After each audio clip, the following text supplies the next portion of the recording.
আসসালামু আলাইকুম, সবার কি অবস্থা, কেমন আছেন? তো আজকে কুরবানি ঈদ। আজকে আমরা প্রবাসের মাটিতে মাটন কষা রান্না করব। তো শুরু করে দিলাম রান্না বান্না। এই যে তেল দিয়ে দিলাম, এখন পেঁয়াজ দিব। আসলে আমরা প্রবাসের মাটিতে ফ্যামিলি নাই, আত্মীয় স্বজন নাই, কেউ নাই, নিজেরা রান্না বান্না করি খাই। তো সাথে আপনাদের সাথে শেয়ার করলাম আজকের এই রেসিপিটা।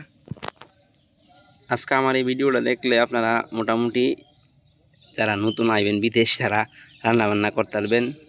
রান্নাবান্না শুরু করে দিলাম, এলাচ দিয়ে দিলাম, কয়েকটা গোলমরিচ দিমু,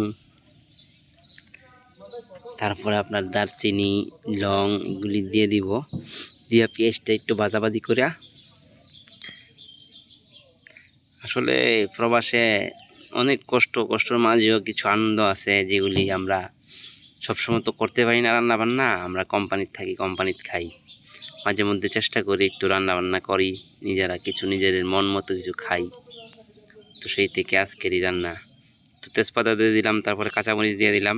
এখন একটু ভেজে নিব। তারপরে আপনার এই যে রসুন বাটা দিয়ে দিলাম, 4 চামচ দিয়ে দিব। আমরা 2বার রান্না করবো, আসলে আমাদের কাছে চুলা নাই, বড় কোনো হাঁড়ি পাতিলও নাই। একটা রাইস কুকার আছে, রাইস কুকারের মধ্যেই আপনার রান্না করি। তারপর আপনি দিয়ে দিলাম আদা বাটা, পরিমাণ মতো সব কিছু নিয়ে নিছি। 4 কেজি গোস্ত রান্না করুন 2বারে। তো এইটার মধ্যে 2 কেজি দিব আর কি, অর্ধেক। তো মশলাপাতি যা কিছু নিছি সবগুলো একসাথে নিছি, অর্ধেক দিয়ে দিব এটার মধ্যে। আদা রসুনটা একটু ভাজলাম, ভাজার পর একটু পানি দিয়ে দিলাম। এখন মশলাটি দিব, দিয়ে একটু কষাই নিব। তো পুরোটা ভিডিও দেখলে আশা করি একটা ধারণা পায় নেবেন। আসলে হাতে রান্না করতে পারে না, অনেকগুলা ধনিয়ার গুঁড়া দিয়ে দিছি, এত ধনিয়ার গুঁড়া দেই নাই, ভিডিওটা একটু কাটতে দিছি, ধনিয়ার গুঁড়া কিছু কমাই দিছি। হ্যাঁ, মনে করে যে মশলা দিলেই রান্না, আসলে মশলা দিলেই রান্না হয় না, মশলা কম হইলেও চলে। যেটার যতটুকু পরিমাণ, সঠিক পরিমাণে সব কিছু দিতে হয়। মরিচের গুঁড়া, হলুদের গুঁড়া দিলাম, মরিচের গুঁড়া দিলাম, এটা হচ্ছে জিরার গুঁড়া দিলাম। এটা আপনার হচ্ছে মাংসর মশলা। তারপরে স্বাদ মতো নুন। আমরা একটু লবণ বেশি দিয়ে লাইছি, এখন দিছি ঠিক আছিল, কিন্তু পরে আরেকবার দিমু। ওই কারণে আমরা যখন খাই তখন একটু লবণ বেশি হয়ে গেছিল। তো এখন সবগুলা মিক্স করে উপকরণ একটু ডাইকা দিমু। আর এটা হচ্ছে আপনার কাঁচামরিচ আর টমেটো একসাথে ব্লেন্ডার করে নিছি।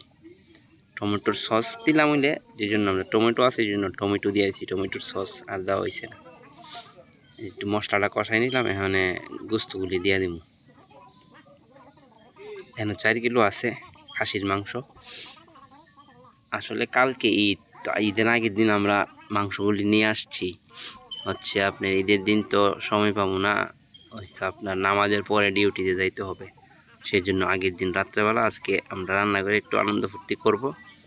পরে ঈদের দিন আমাদের ডিউটিতে যাইতে হয়। অর্ধেকগুলো এখানে দিয়ে দিছি, আর অর্ধেকগুলো রেখে দিছি, এটা পরে আবার রান্না করব।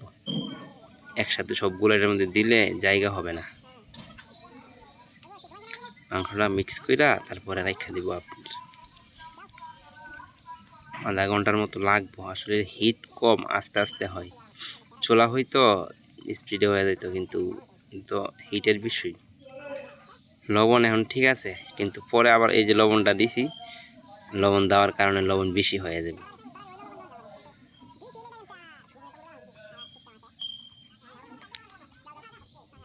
তো মিক্স করে নিলাম,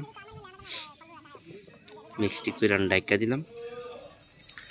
এই যে ডাকার পর আপনার প্রায় 15 মিনিট পরে ঢাকনা খুলছি, মোটামুটি গোস্তর থেকে অনেক পরিমাণ পানি আইসা পড়ছে। এই হাড্ডিটা বড় একটা হাড্ডি, এটা কাটতে মনে নাই, দিয়ে দিছি একসাথে, হাড্ডিটা ছোট হয় নাই। এই যে আরও আপনার ভিডিওটা কেটে দিছি আর কি, আরও 15-20 মিনিট হয়ে গেছে, রান্না মোটামুটি শেষ। শুধু একটু গোস্তটা সিদ্ধ হওয়ার একটু বাকি আছে, সিদ্ধ হয়েছে, আর একটু সিদ্ধ হোক, তারপরে নামায়া পরিবেশন করব। তো তরকারি হয়ে গেল, এখন নামাই নিছি, এখন আমরা খাওয়া দাওয়া করব। দেখেন তরকারি কালারটা অনেক সুন্দর আইছে, কোনো পানি ব্যবহার করি নাই, যা পানি আসছে গোস্তর থেকে, আর বাকি সব তেল মশলা। কষা কষা মাটন কষা কষা কষা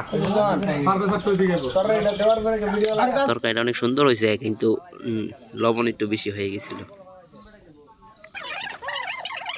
আমরা এখন খাওয়া দাওয়া করব, সবাই দেখতে থাকেন, দোয়া করবেন আর সবাই ট্রাই করেন।